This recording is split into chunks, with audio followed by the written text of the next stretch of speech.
तथागत गौतम बुद्ध, बाबा साहब भीमराव अम्बेडकर, स्वामी अच्युतानंद जी को नमन करते हुए इस कार्यक्रम के आयोजक सामाजिक समता न्याय मंच रमेश चंद्रा जी, मंच पर बैठे जितने भी गणमान्य व्यक्ति हैं, सबका स्वागत करता हूं और आप सभी लोगों का भी स्वागत करता हूं।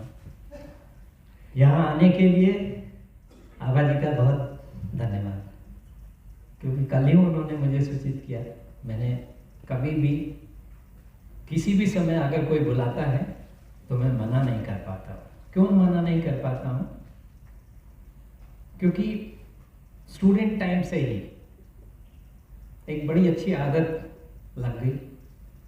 जब मैं 6ठे-7वें क्लास में पढ़ता था तो मेरे घर पे बहुजन संगठक और ऑपरेस्ट इंडियन आती थी। ये 1980 की बात है। मेरे पिताजी कांसीराम जी से मिले थे, उस समय बिहार आए थे जब कांसीराम जी, मेरे पिताजी बिहार प्रशासनिक सेवा में उस समय डिप्टी कलेक्टर थे। मैंने जब पढ़ना शुरू किया 6ठे-7वें क्लास में तो मेरे पिताजी ने मना नहीं किया, क्योंकि ज़्यादातर मैं देखता हूँ बहुत सारे परिवारों में अगर बच्चा अम्बेडकर को पढ़ने लगे ना तो माँ बाप बड़े चिंतित हो जाते हैं कि IAS अफसर कैसे बनेगा अगर अम्बेडकर पढ़ेगा। तो बहुत अच्छी बात कर रहे थे रतनलाल जी, इतिहासकार बनाने के लिए क्यों नहीं सोचते हो, पत्रकार बनाने के लिए क्यों नहीं सोचते हो, सिर्फ डॉक्टर, इंजीनियर, IAS ऑफिसर, अब भी फिर MBA नहीं कर पाएगा, इसी चिंता में हम जुड़े रहते हैं। और समाज के बारे में तो हम बहुत दूर की बात है, रिश्तेदारों तक को नहीं सोचते हम। तो पढ़ लिख लेगा, कुछ अफसर बन जाएगा, शादी वादी हो जाएगी, उसकी ज़िंदगी कट जाएगी, शादी करा देंगे, बच्चे बच्चे हो जाएंगे, बड़ा सक्सेसफुल लाइफ जी रहा है। बस इसी में हम अपना पूरा ज़िंदगी गुजार देते हैं। मेरे पिताजी ने कभी मना नहीं किया, बट उन्होंने एक चीज़ जरूर बताया। उन्होंने कहा, not at the cost of your own study, you read Ambedkar, I have no problem. Class 12 आते आते मैं फुल्ली 100% अम्बेडकरवादी हो चुका था। और मैं बहुत गर्व के साथ कहता हूं, बहुत गर्व के साथ कहता हूं, मैं रिजर्वेशन का प्रोडक्ट हूं। I feel very happy, I feel very proud that I am a product of reservation. I have no inferiority complex at all. जितनी ऊपर आपको जानी है आप जा सकते हैं। मैं उसका जीता जागता उदाहरण हूं। मेरे पास कोई नौकरी नहीं है और नौकरी मुझे मिल भी नहीं सकती। मैं जाता हूं इंटरव्यू देने के लिए, एक्टिविस्ट बोल के भगा देते हैं। मैं आपको JNU के एक सर्टिफाइड प्रोग्रेसिव टीचर का क्या स्टेटमेंट था वो बता रहा हूं। सर्टिफाइड मैं क्यों बोल रहा हूं? क्योंकि वो लोग कम्युनिस्ट पार्टी से जुड़े रहे, सेकुलर हैं और बहुत बड़ा नाम भी है। तो वो एक डिपार्टमेंट के चेयरपर्सन थे। डिपार्टमेंट के क्यों, वो तो एक स्कूल के डीन थी, महिला थी। बहुत सम्मान करता हूँ, कोई डिसरेस्पेक्ट नहीं है, बट उनके जो विचार हैं आपके साथ शेयर कर रहा हूँ। क्योंकि मैंने किसी को भेजा पता करने के लिए इंटरव्यू देने के बाद कि जाओ पूछ के आओ उमाकांत का हुआ कि नहीं। ह्यूमन राइट्स का प्रोग्राम के लिए इंटरव्यू दिया था असिस्टेंट प्रोफेसर के लिए। ये JNU की बात बता रहा हूँ कि इतने बड़े संस्थान में भी किस तरह से जातिवाद चलता है, और वो भी सर्टिफाइड प्रोग्रेसिव के द्वारा। तो पहला कमेंट बहुत मजेदार कमेंट है, oh he was at his activist best. ठीक है, जैसे लगता कि आप एक्टिविस्ट नहीं हैं। ठीक है, और एक्टिविज्म अगर करता हूं तो कोई क्राइम करता हूं क्या? भारत के संविधान के पैरामीटर्स के अंदर ही एक्टिविज्म करता हूं, और अगर उससे ऊपर जाता हूं तो फिर यूनाइटेड नेशन के पैराडाइम के अंदर अपनी एक्टिविज्म करता हूं। कोई गलत काम नहीं करता हूं। तो ये पहला कमेंट था, ही was at his activist best. तो जिस व्यक्ति को मैंने भेजा था पता करने के लिए, उसने पूछा, मैडम उमाकांत को लिया कि नहीं लिया? Oh, had it been a reserve post, it would have gone to Umakant. भाई मैं दलित हूं, ये सब लोग जानते हैं, क्योंकि प्रोफेसर रविंद्र कुमार यहाँ बैठे हैं। हम दोनों क्या कहें, मित्र थे, साथ में काम करते थे, यूनाइटेड दलित स्टूडेंट फोरम, और बहुत सारी चीज़ें हैं, कभी टाइम मिलेगा तो उसके बारे में भी शेयर करेंगे, क्या क्या काम किए हम लोग और किस तरह से काम किए हम लोग। तो मैं यही कह रहा था कि सब लोग जानते हैं, तो मेरा अपॉइंटमेंट जनरल सीट पे नहीं हो सकता, despite the fact that I am the best candidate available on that subject, नहीं होगा। मेरी किताबें भी लिखी हुई है। ह्यूमन राइट्स की बात करते हो तो मैं तो United nation human right commission on human rights में भाषण दे के आया हूं, उस लेवल तक मैंने काम किया है।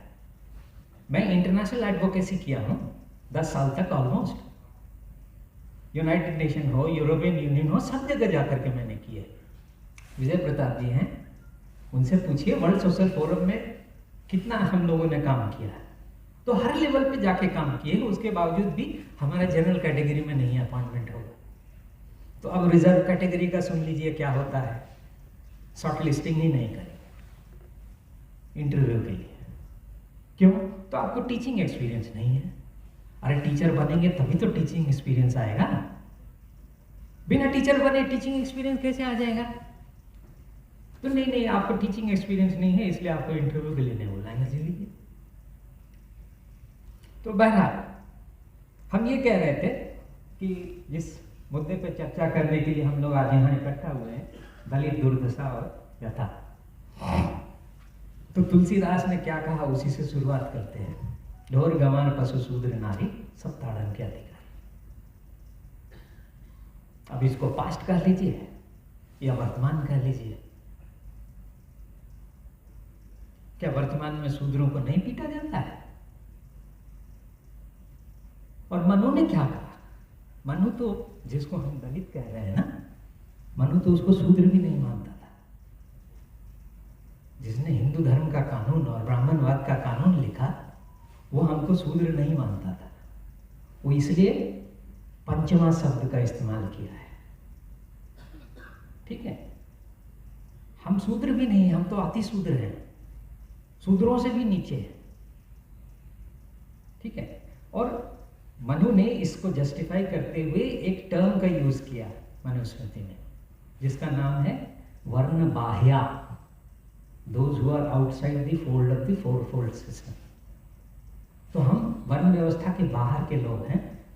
बाबा साहब का सिर्फ हु वेर द शूद्रज मत पढ़िएगा, हु वेर द अनटचेबल्स भी पढ़ लीजिएगा, अछूत कौन थे, तब समझ में आएगा कि ये पूरी लड़ाई जो है ना, ये ब्राह्मणवाद और बुद्धवाद के खिलाफ की लड़ाई है, ठीक है। रेवोल्यूशन एंड काउंटर रेवोल्यूशन, बाबा साहब ने जो किताब लिखी थी उसको भी पढ़ लीजिएगा, तो समझ में आएगा कि इतिहास में कैसे पुष्यमित्र सुंग ने लास्ट बुद्धिस्ट किंग बृहद्रथ को मारा, और उसके बाद कुमारिल भट्ट और पुष्यमित्र सुंग और यहाँ के सारे ब्राह्मणवादियों ने बुद्धिज्म को काट काट करके, लिटरली काट काट करके, ये चीज़ मैं नहीं बोल रहा हूँ, इतिहासकार भी अपने इतिहासों में लिखे हैं। मनमोहन सिंह की बेटी जो अभी पहले दिल्ली विश्वविद्यालय में पढ़ाती थी इतिहास, वो अभी अशोका यूनिवर्सिटी में पढ़ा रही है, उनकी एक किताब आई है, उसमें भी ये सारी चीज़ें लिखी हुई, एंशिएंट इंडिया के ऊपर किताब है, आप पढ़ लीजिएगा, बहुत सारी चीज़ें हैं जानने के लिए। तो आज की स्थिति में जो पिटाई होती है, अगर हमारा और आपका खून नहीं खौलता है तो आरक्षण लेने का भी शायद हमको कोई हक नहीं है, क्योंकि अगर हम रविदास मंदिर के तोड़ने पे कुछ नहीं बोलते, हाथरस में हमारी बेटी के साथ जो जघन्य अपराध होता है उस पर भी अगर हम चुप रहेंगे, आंसू भी ना बहाएं, तो शायद हमें इस कार्यक्रम में आने का भी कोई हक नहीं है, ना ही इस कार्यक्रम को ऑर्गेनाइज करने का हक है, इस तरह के किसी भी कार्यक्रम को। कि अगर हाथरस हो रहा है आज भी इस देश में, ये कोई पहली घटना नहीं है, कोई पहली घटना नहीं है।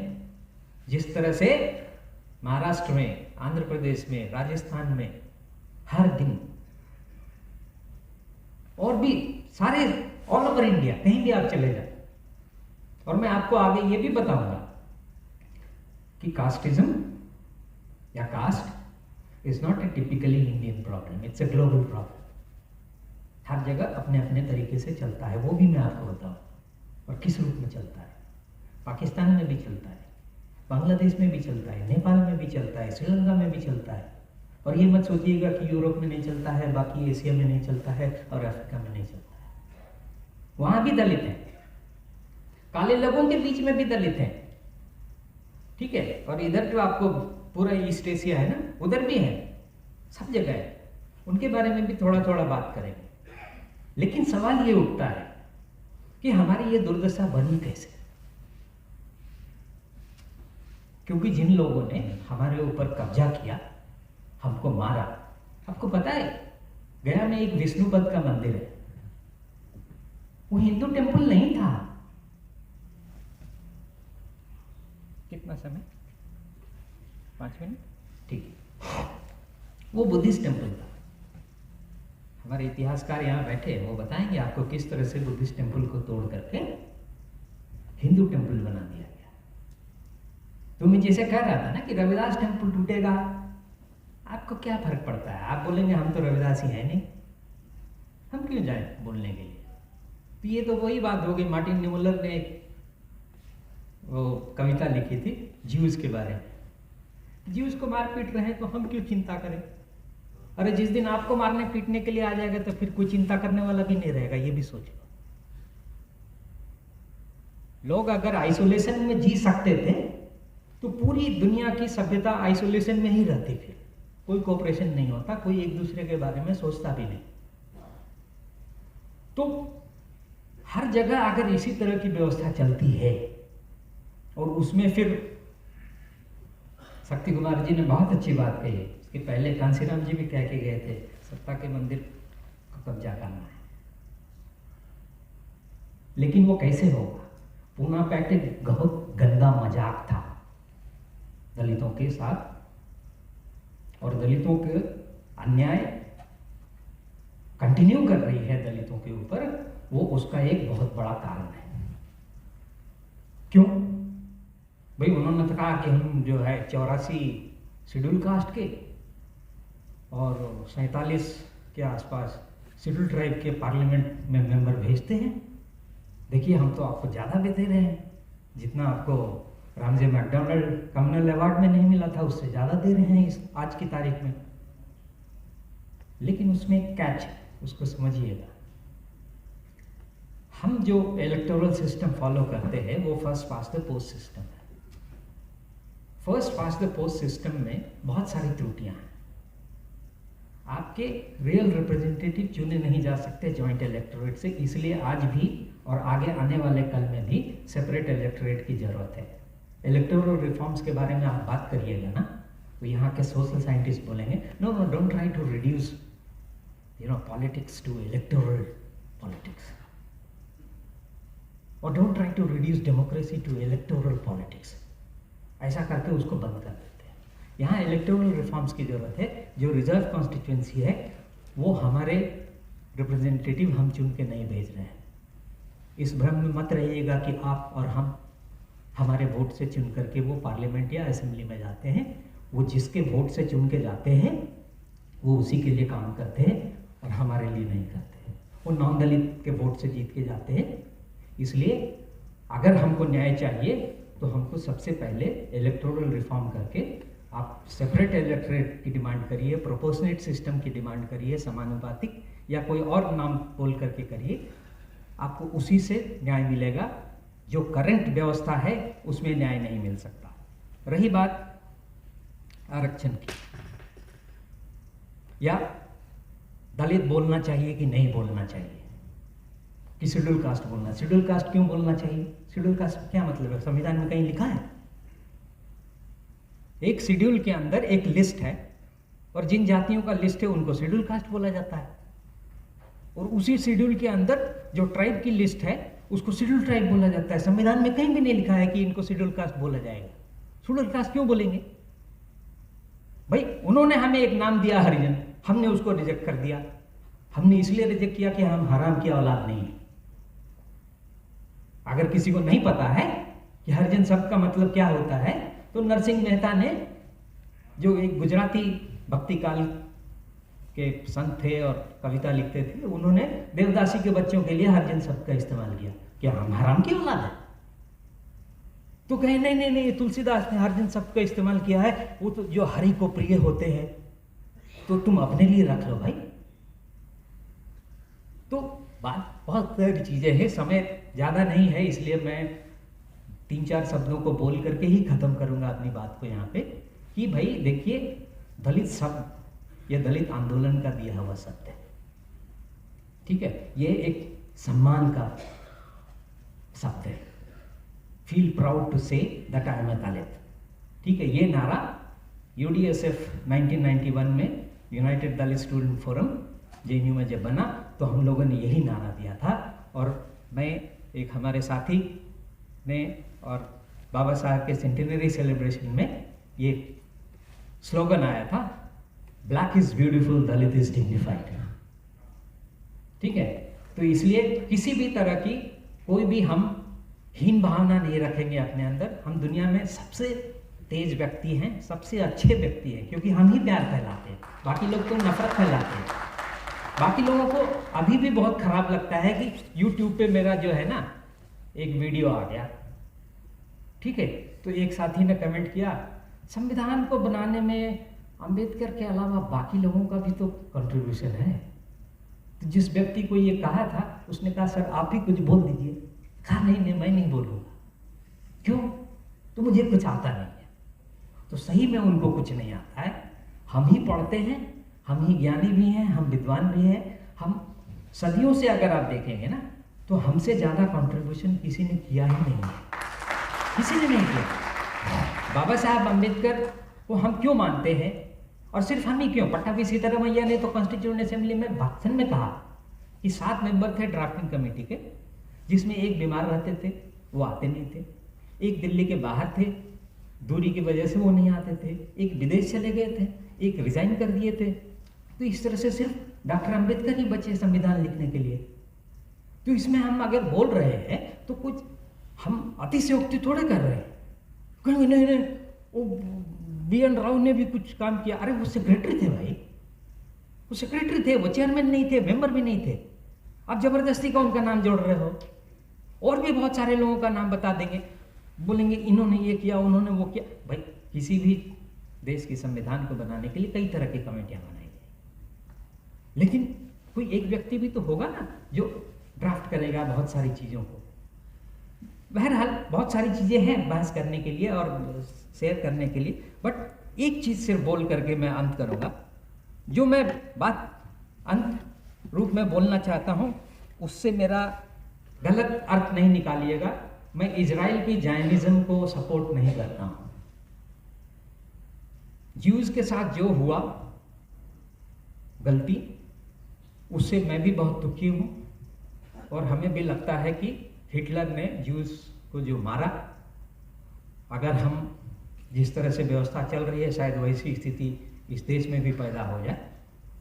47 की बात अगर करें, जब देश आज़ाद हुआ, तो ज्यूज की जो स्थिति थी ऑलमोस्ट वो हमसे मिलती जुलती थी।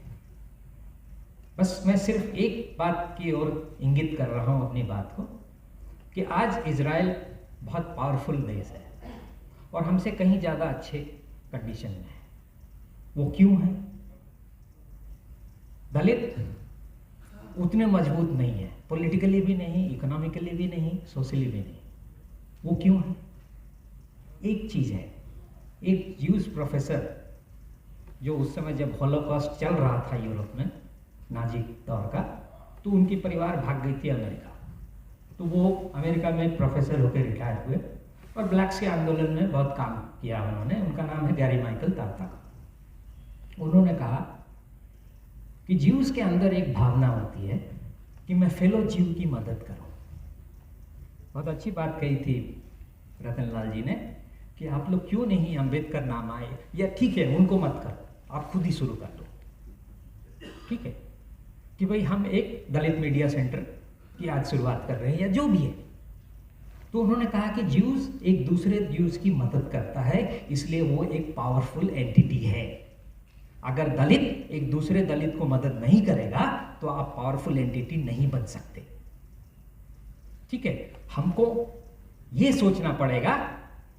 अब धोबी है तो कहेगा ना ना ना ना ना, हम तो मगहिया धोबी है, एक कनौजिया के यहाँ शादी कैसे करेंगे? इस लेवल तक कॉन्ट्रडिक्शन। ठीक है, उसी